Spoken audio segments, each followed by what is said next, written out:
In New Milford, United States, a little girl named Sarah Hopkins is at church with her parents, Bonnie and Alex.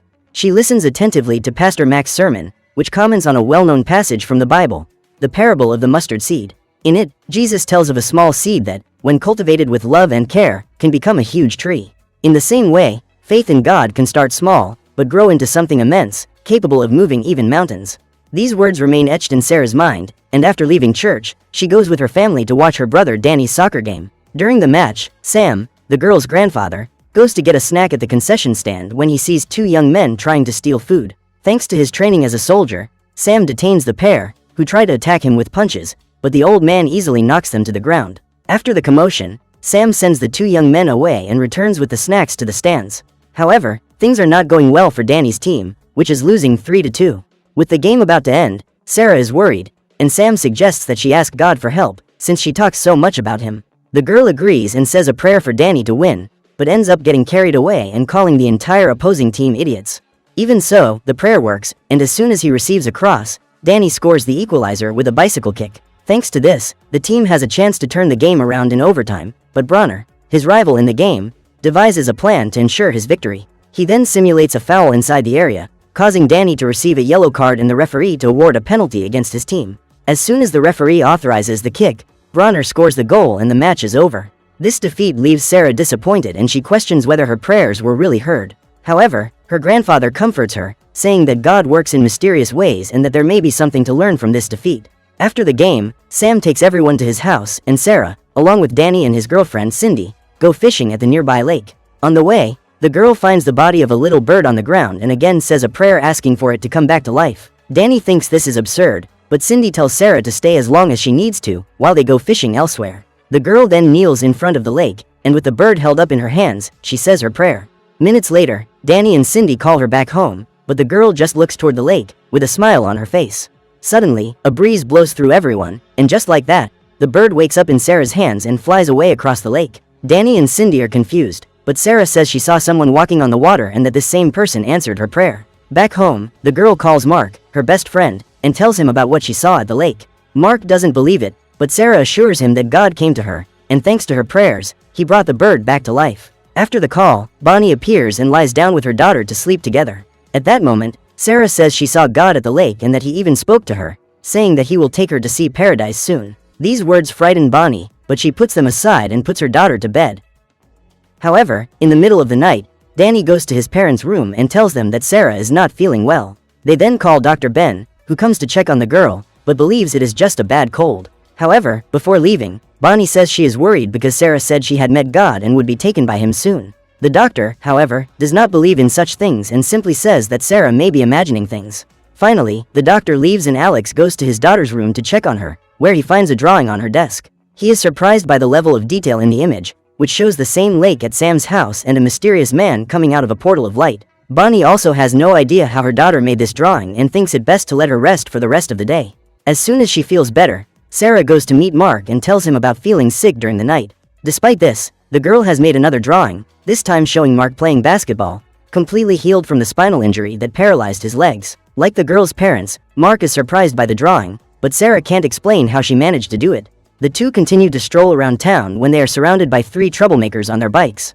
They begin to surround the two friends, but Danny and Cindy see everything and the player decides to teach the young men a lesson. He kicks his soccer ball, which hits one of the young men's bikes, causing him to fall to the ground, along with his friends. After that, Danny takes Sarah and Mark to another place, only to find Bronner walking with his dog, Nobby. The guy tries to start a fight with Danny, mocking him for losing the game, but Cindy just calls her boyfriend to leave. Even so, Bronner continues to provoke him and even insults Mark. Danny loses his patience and goes to confront Bronner, when a car speeds towards them. In a quick movement, Danny pushes Bronner out of the way and saves his life, but unfortunately, his dog is not so lucky and is hit. Seeing what has happened, Bronner despairs and goes to confront the driver, while Sarah goes to Nobby and asks him to get up. Miraculously, the dog gets up, completely unharmed, and everyone around, especially Bronner, can't believe what they've just seen. After this incident, Sarah and Mark head back to school and the young man asks if she could help him walk again. Sarah says a prayer asking for Mark to be healed, but when she sees that nothing has happened, she promises to pray with more faith when she gets home. Even so, the boy thanks her for her help and leaves, until the next morning, when he feels something different in his body. His parents take him to Dr. Bem, and Mark shows that for the first time, he can move his toes. The doctor does not believe this is possible, as the injury to his spine was very serious and the chances of recovery were practically nil. However, with effort, Mark manages to slowly move his toes, leaving his parents thrilled. The doctor then calls Mark's mother to talk to her alone, without understanding what is happening, when suddenly Mark appears next to his father, able to walk without difficulty. This catches the attention of Dolores Clark, one of Dr. Ben's patients and a reporter for the local newspaper. Seeing a young man with no chance of ever walking again able to walk, she asks how this is possible, and Mark says it was thanks to Sarah's help, who prayed for his healing, just as she did for Bronner's dog. Without wasting any time, the reporter prepares to do a special TV report on the girl capable of performing miracles. However, Dr. Ben remains skeptical about the matter and goes to Sarah's house, along with Pastor Mac. After telling her about Mark's recovery, Dr. Ben asks if Sarah knows anything about it. The girl replies that since the day at the lake, she has been able to speak directly with God and, through prayer, has asked for his help in saving other people. This answer makes Dr. Ben uncomfortable, as he does not believe in God and is sure that there is a logical explanation for all these events.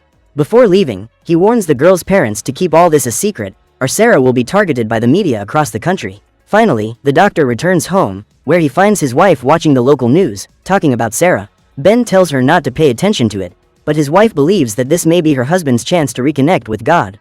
It is then revealed that years ago, the couple suffered the tragic loss of their son, and since then Ben has lost his faith and only believes in reason. Back at the Hopkins family home, Alex goes to talk to his daughter, who is drawing another picture, this time of a girl riding a horse.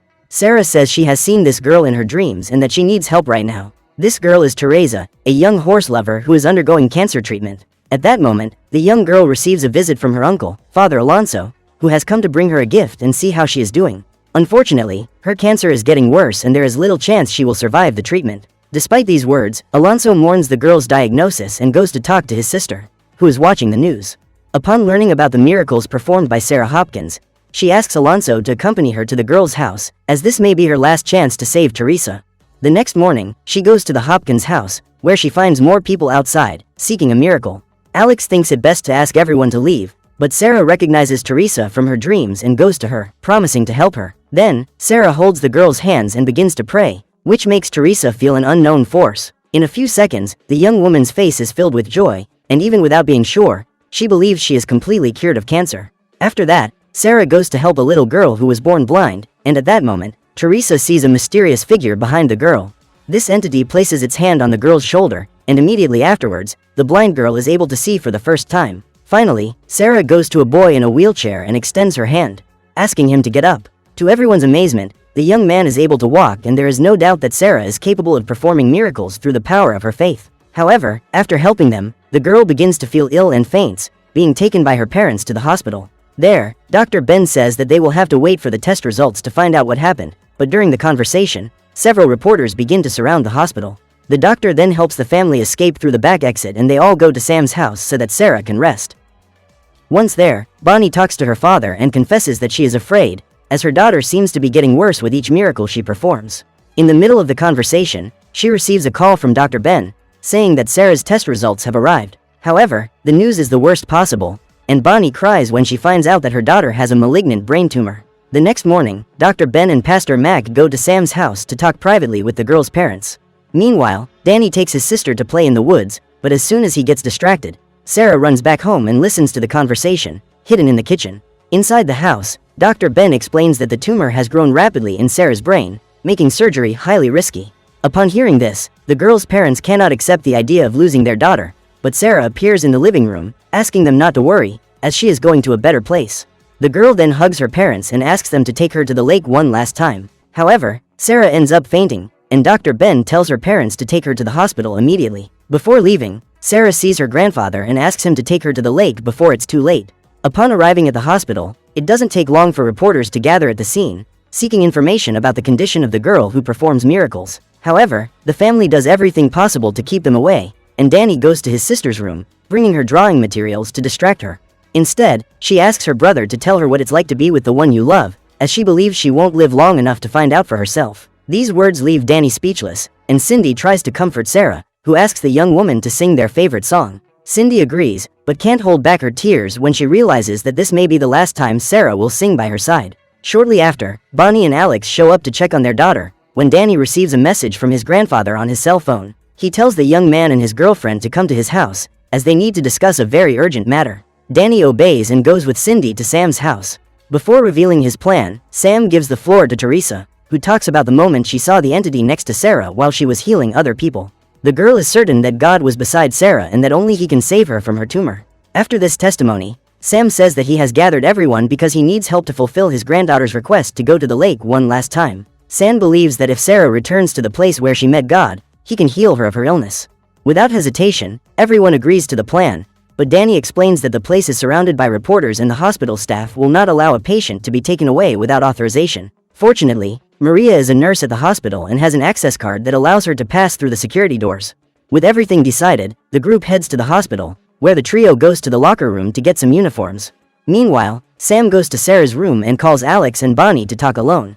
As soon as they leave, Danny and Maria, dressed as nurses, prepare Sarah to be taken away, with Teresa staying in her place in bed, wearing a blonde wig as a disguise. At the same time, Cindy and Mark go to the reception desk, with the young woman pretending to feel ill and fainting in front of everyone. Thanks to this, the nurses are distracted trying to help the girl, and Sarah, along with Danny and Maria, pass through the hallway unnoticed. As soon as the group leaves the hospital, Mark gives the signal to Cindy, who suddenly gets up and leaves, leaving all the nurses confused. In another wing of the hospital, Sam continues to distract the couple, saying that he will take Sarah to the lake, as he wants to respect his granddaughter's last request. However, her parents disagree with this absurd idea and return to their daughter's room, only to find Teresa lying in bed. With no other choice, the girl reveals that Sarah has been taken back to the lake, and the couple rushes to find their daughter. However, the girl is already in the car and leaves with Danny and Maria towards the lake. As they are about to leave the parking lot, the trio bumps into a reporter who, upon seeing Sarah in the car, warns his team that the girl is running away. This sets off a chase on the road, and Danny speeds up the car in an attempt to lose the group of reporters. However, they end up passing a police car at high speed, which begins to follow them and orders them to stop the car. Right behind them are Sam and Pastor Mac in a pickup truck, and the two speed down the road until they manage to overtake the police car. The police officers use their communicator to order them to get out of the way, but Sam disobeys and tries to buy time for Danny to get to the lake as soon as possible. Shortly after, the young man finds the place, but a tree falls in front of him, completely blocking the way. Then a vehicle approaches, and Danny believes it is the police, but instead, Bronner appears, saying he has come to help them. As a thank you for Sarah saving Nobby's life, the young man carries Sarah in his arms and takes another path towards the lake. Shortly after, Sam and Pastor Mac arrive at the scene, followed by the police, who announce the old man's arrest for speeding. Sam asks for mercy, as he needs to save his granddaughter, who has little time left to live. Upon learning about Sarah, the same girl from the news, the police let him go, and Sam rushes to find Danny and the others. Meanwhile, Bronner continues to carry Sarah to the lake, when he and Danny are stopped by a wild wolf. The animal threatens to attack them, but Nobby appears before it and scares the wolf away. Thanks to this, Danny and Bronner manage to take Sarah to the lake, where they hope the girl can be saved. Seconds later, Bonnie, Alex, and the entire team of reporters arrive at the scene, with Sarah's parents trying to help their daughter get up, but she is almost out of strength. Bonnie is enraged and accuses her father of this irresponsible act, risking his daughter's life by taking her out of the hospital. To make matters worse, Sarah is becoming increasingly unconscious, and her mother cries, fearing that her daughter will not survive. Suddenly, a strong light appears in the middle of the lake, similar to the portal Sarah drew in her picture. In addition, an unknown man appears in the strong light and calls for Sarah, causing the girl's spirit to leave her body and head toward the portal. As she approaches, Sarah is happy to realize that before her, the entity reveals himself to be Jesus, the Son of God. Just as the girl had said, he invites her to visit paradise, and the two go there, with the portal closing shortly thereafter. After that, everyone around the lake cannot believe what has happened, but grief soon overtakes Bonnie, who sees her daughter's lifeless body on the ground. Devastated by this loss, the family takes Sarah back home, and at that moment, the rain stops falling. When they arrive home, Sarah's family cries over the girl's body, and Bonnie tries to find comfort in knowing that her daughter is in a better place. Even Dr. Ben goes to the scene, and as he approaches, he cannot feel Sarah's pulse, indicating that she did not survive. Still, Danny cannot accept this, but when he looks to the side, he sees another drawing made by his sister. The image shows Sarah leaving the gateway to paradise and returning to the world of the living, which fills Danny with hope, and he runs towards his sister, asking her to come back. As he does so, Sarah's face comes alive and the girl awakens before her family, who can barely contain their joy at yet another miracle. Sarah is happy to be back and says she asked God to return because she wanted to take care of her family before going to paradise. After this emotional reunion, the girl leaves the house and meets people from all over the city, who kneel before her. However, Sarah asks them to stand up, as she was not the one who performed the miracles and was only sent to convey a message of love from heaven. Now that she has fulfilled her mission, she asks everyone to help each other and have faith, because God will always be there to comfort their hearts. Days later, Pastor Mac gathers everyone for another mass, where he tells them about the incredible experience he had, thanks to Sarah's unshakable faith. After the celebration, the girl recalls the parable of the mustard seed. As Jesus' teachings said, Sarah discovered that something as small as human faith is strong enough to make us believe that miracles exist.